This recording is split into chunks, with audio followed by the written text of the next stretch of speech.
पाकिस्तान को हमेशा हमेशा के लिए सोच लेना चाहिए कि वो जो पाकिस्तान की अरब वर्ल्ड में अहमियत थी वो ख़त्म हो गई है। हम पहले उस देखे जाते थे ब्रैकेट में इंडिया पाकिस्तान, वो गेम ख़त्म हो गई है। Now India is being considered as a Middle Eastern power. Now India is projecting itself a power in Middle east.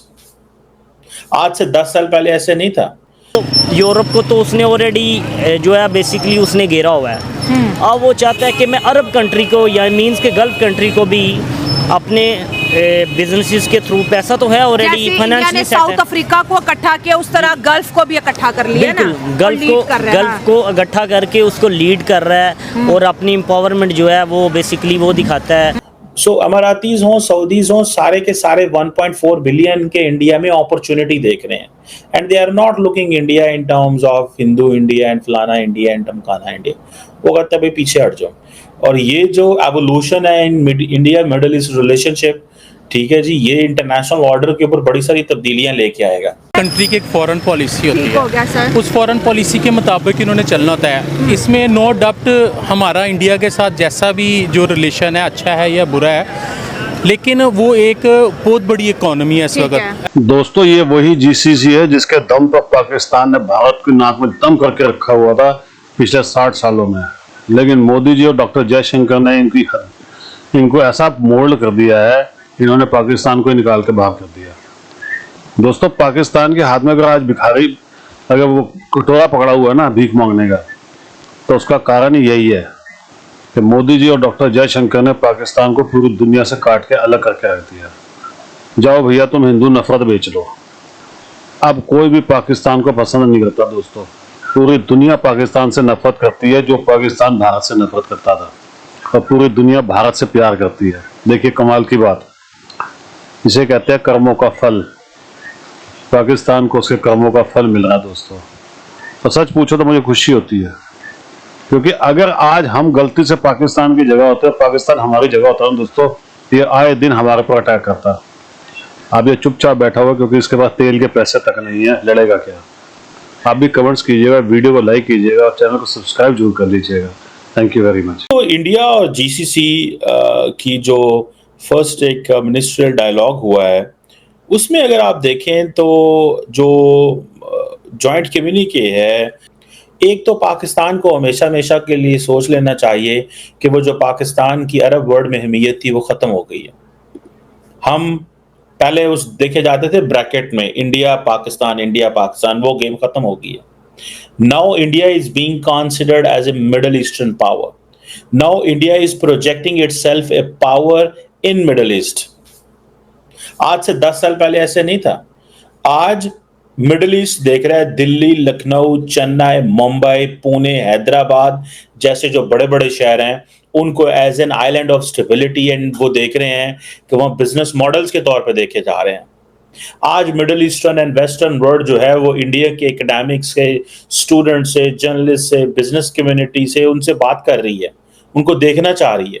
अब ये जो डिस्कशन मिडल ईस्ट के हवाले से India Middle East strategic dialogue हुआ है जीसीसी का, डॉक्टर जयशंकर ने 3 अल्फाज कहे हैं, people, prosperity and progress, because उनको पता है कि मिडल ईस्ट के लोग डेमोक्रेसी और इस तरह की चूरन पसंद नहीं करते। They talk about people, prosperity and progress, comprehensive growth. अब मुझे ये बताएं, जीसीसी के साथ उन्होंने जब बात की है डॉक्टर जयशंकर ने, तो किस चीज की बात की? हिस्ट्री की, कि इंडिया का हिस्ट्री आपके साथ मिलती है, कल्चर की बात की है और शेयर्ड वैल्यूज की बात की है।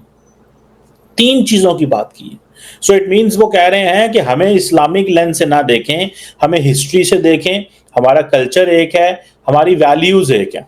और आगे वो कहते हैं कि आए इकोनॉमी पे फोकस करें, आए एनर्जी आपके पास है वो हमें दें, आए डिफेंस मजबूत करें, यानी कि हमसे हथियार लेने की कोशिश करें अगर हम आपको दें, आए हम जो इंडियन इंस्टीट्यूट ऑफ टेक्नोलॉजी है उसकी शाखें अरब वर्ल्ड में खोलें, टेक्नोलॉजी की बात करें, एजुकेशन की बात करें कि आए आपके बच्चे हमारे पास आए और हमारे बच्चे आपके पास आए, पीपल टू पीपल टाइज, यानी कि हमारा 1 करोड़ बंदा है उसमें से और बंदे रखें। सो दैट इज व्हाई वो अपनी सारी की सारी गेम को पीपल, प्रॉस्पेरिटी एंड प्रोग्रेस के गेम में रख रहे हैं, लेकिन इंडिया उनको नई चीज दे रहा है जो मिडिल ईस्ट को चाहिए, that is renewables, that is technology, that is innovation, particularly technology and innovation.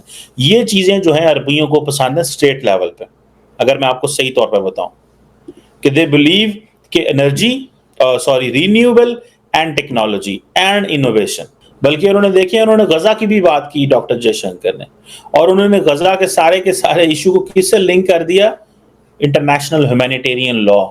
दोनों तरफ से आ गए, यानी कि जो हमास ने किया है उन्होंने भी इंटरनेशनल ह्यूमैनिटेरियन लॉ की वायलेशन की, जो इजराइल कर रहा है वो भी इंटरनेशनल ह्यूमैनिटेरियन लॉ की है।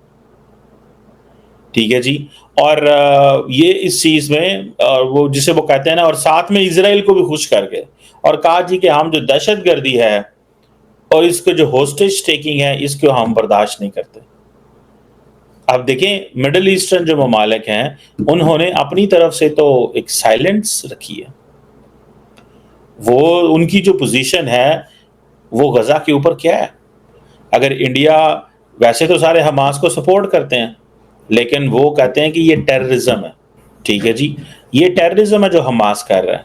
सो इंडिया ने अपने इजराइल से ताल्लुकात खराब नहीं किए, इंडिया ने अपने इजराइल से ताल्लुकात खराब नहीं किए, इंडिया ने हमास को as a terrorism, act of terrorism कहा है, लेकिन अरब वर्ल्ड वहां पे खामोश ये रहेंगे। तो मुद्दा है, इंडिया के साथ टूरिज्म बढ़ा रहे हैं, इंडिया के साथ आईटी के अंदर इन्वेस्ट करें, तभी तो वो इंडिया को फ्रंट चेयर दे रहे हैं, बादशाह की चेयर पे इंडिया को बिठा रहे हैं। गल्फ कंट्री इंडिया के सामने बैठी है कि भाई बायलैटरल ट्रेड पे बात कुछ दहाइयाँ पीछे चले जाएं, हाँ। देखें गल्फ को कोई भी नहीं पूछता था। हाँ, मुझे ये बताएं कि ये जितनी भी गल्फ कंट्री है, जितने मुस्लिम उम्मा का लीडर सऊदी अरब है, ये देखिए पहले इन गल्फ कंट्रीज का इंटरेस्ट अमेरिका के साथ बहुत था, अमेरिका का इंटरेस्ट भारत के साथ जुड़ा है। अब ये कंट्रीज इंडिया, पहले अमेरिका के पीछे ये मुस्लिम कंट्रीज खड़ी हो रही थी, अब इंडिया के पीछे खड़ी हो रही है।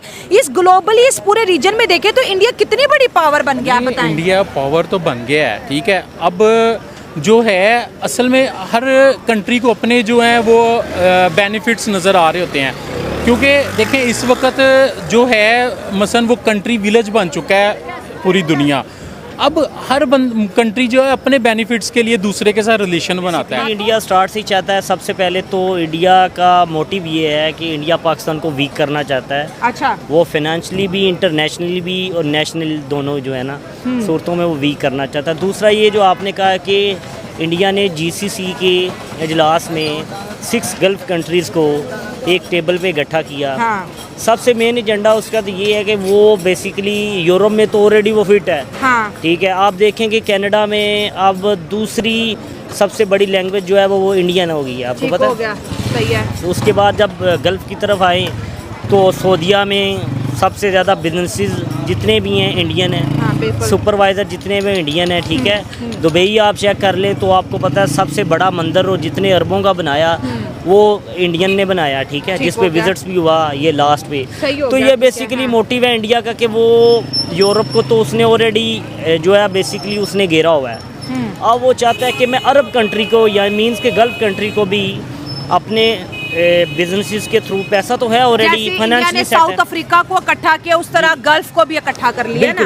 बिल्कुल, गल्फ को इकट्ठा करके उसको लीड कर रहा है और अपनी एम्पावरमेंट जो है वो बेसिकली वो दिखाता है, अपने फैसले मनवाता है। और दूसरा ये कि वो गल्फ को मेन इकट्ठा करने का मकसद ये भी है कि कोई भी अरब कंट्री कश्मीर के मसले पे ना बोले, कोई अरब तो उनका कंट्री प्लस पॉइंट हो गया ना, हाँ। फ़लस्तीन के मसले पे ना बोले।